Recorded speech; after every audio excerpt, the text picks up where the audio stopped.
This is my engine out of my 2002 Mazda Miata, which I'm preparing to supercharge. While these engines are quite reliable at making a lot more power than factory, there is one critical flaw that I need to look out for. And this isn't just any minor flaw. This is actually a pretty major flaw that, if left unchecked, could potentially lead to catastrophic engine damage.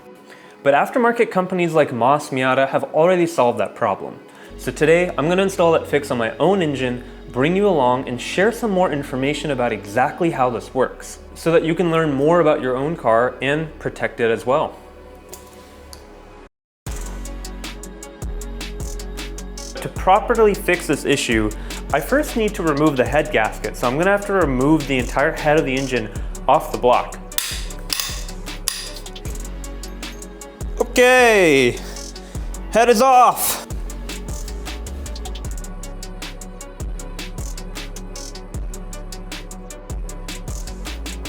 So before I actually fix the cooling system, I should probably explain how the cooling system currently works. The coolant will enter at one place. In here, it's the front of the block at the bottom here, and then it'll make its way through a lot of passages in the whole block itself, through the head gasket, through the holes in the head gasket, through the head, and out through here. And this will have a pipe that goes to a radiator, and the radiator cools it, and you get water coming back in. Pretty simple, right? Except it wasn't that optimal, because when the water's coming in at the front bottom and leaving out the front top, you're actually getting uneven cooling flow across all 4 cylinders. So the cylinders at the farthest back, cylinder 4, tends to get a little bit warmer than cylinder 1. But why would Mazda knowingly do this? Well, it's because this engine was designed for and used in a lot of other cars where the engine was mounted transverse, that is side to side, rather than front to back, and also pushed back in the engine bay the way it is in the Miata. And so while it was originally designed to have even cooling flow with the water coming in at the bottom front and leaving at the top back, that original design was a little compromised when they made the Miata.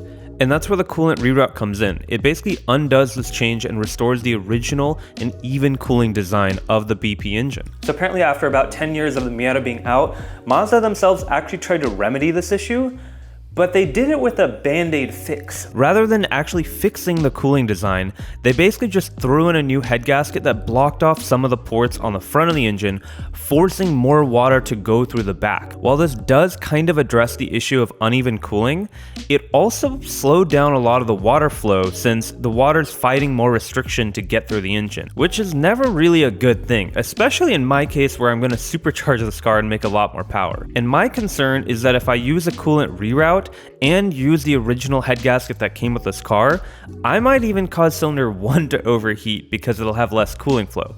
So to fix this whole solution properly, I'm going to not only install a coolant reroute, but also revert the head gasket to the previous design so that my car will be set up for success as best as possible when I boost it and start tracking it in the hot environment that I live in.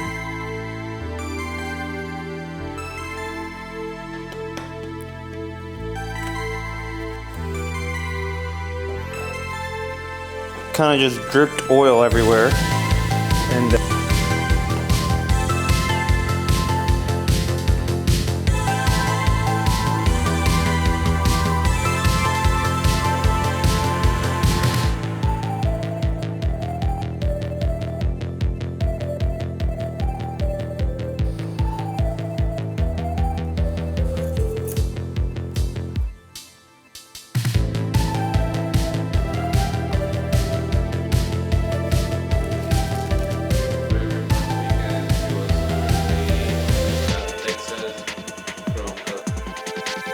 so I'll go up, hold it up if you think. Gosh, this is harder than I thought. Yeah. Oh my goodness. That's one way to do it. Hell yeah.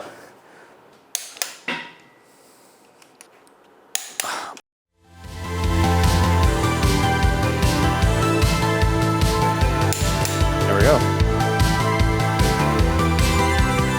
Finally! Oh my God.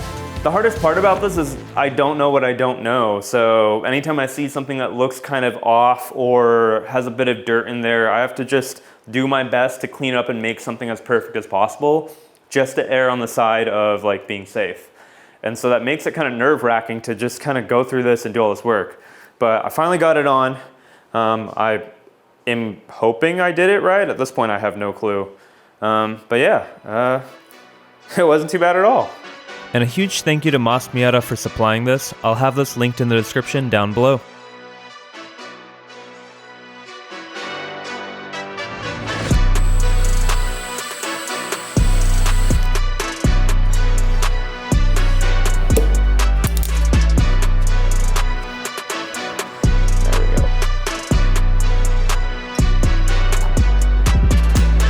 So here's that front neck that I'm about to block off, and then the rear one, which I've opened up, and we're now gonna stick a hose on.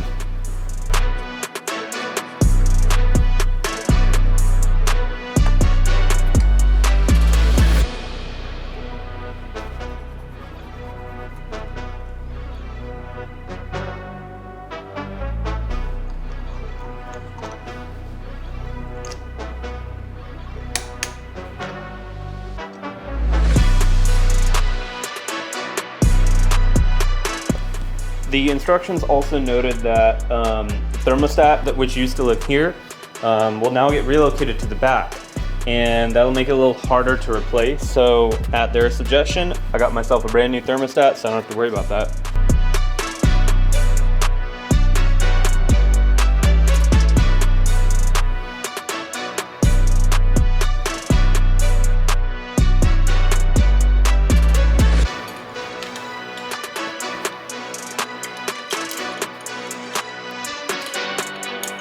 And it was going pretty well until I made a little silly mistake.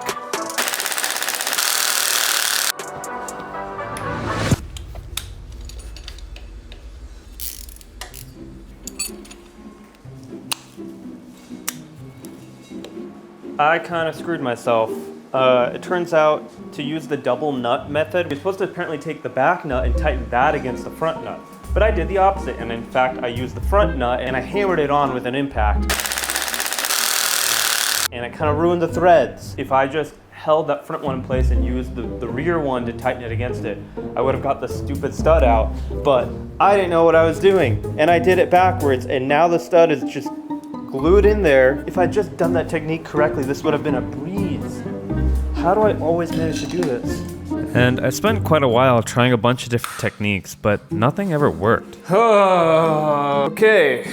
Kind of have a potentially bad idea, but I think I'm gonna do it anyway.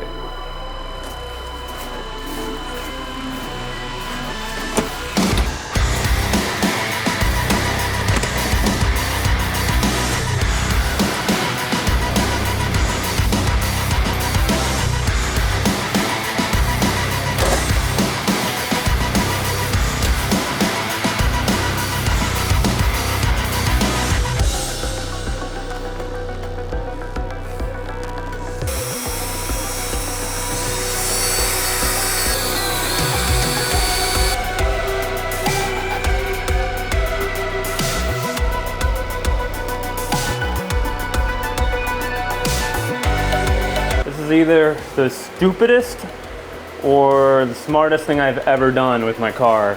Nothing else is working, so I'm gonna weld the nut on and wrench it off because kind of screwed up earlier, and I also started messing up the threads because I kept doing it wrong, and I just want this off.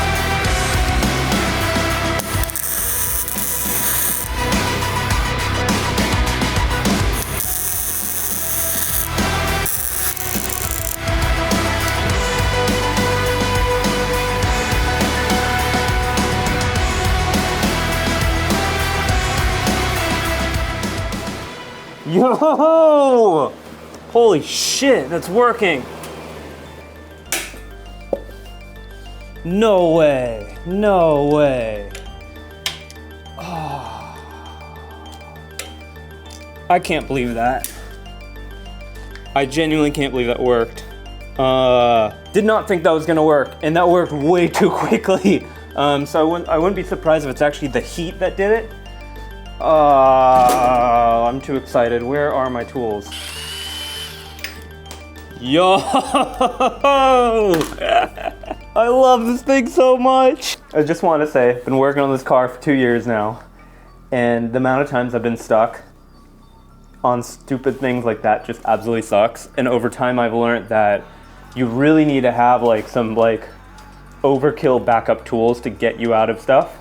So my 3 favorite backup, this is a whole nother tangent, but like my 3 favorite like ultimate like fuck you, this is coming out today tools is 1, an angle grinder. You can just chop stuff up immediately. Number 2 is a welder.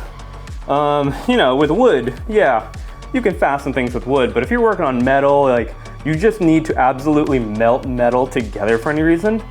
It's crazy to have that power in your hands. And the last one is an oversized impact wrench. Because like I recently just started using like a little subcompact, which is really handy, but like sometimes when I took the engine out, I got stuck. That thing is a beast. These are the things I've learned after a few years of work on the car that like, I thought originally like everything would just go as planned, and then it turns out absolutely nothing does. So the biggest skill in like learning how to wrench is learning how to get yourself out of these little situations, learning the little techniques like, oh, getting a stock stud out, get 2 washers and get 2 nuts and stick them together. And then in this worst case, this is the first time I've done anything like this, weld your way out of it. What was I working on? Oh yeah, the coolant reroute. Back to that.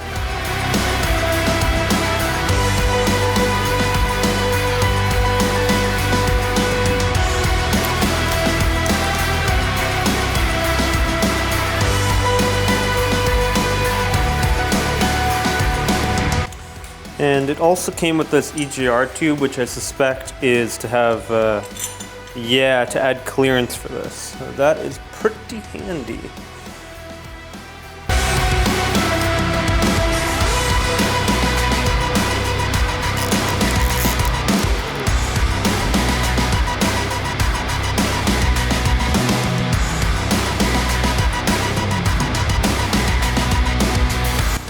And so with that, this engine is now gonna cool as optimally as it possibly can.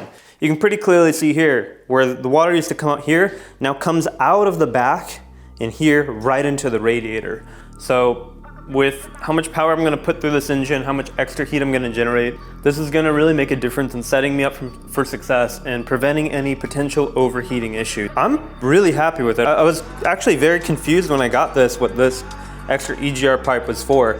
I didn't realize it's actually because you need to modify this like this. And yeah, thank you Mas Miata for supplying that, and I'll see you in the next one.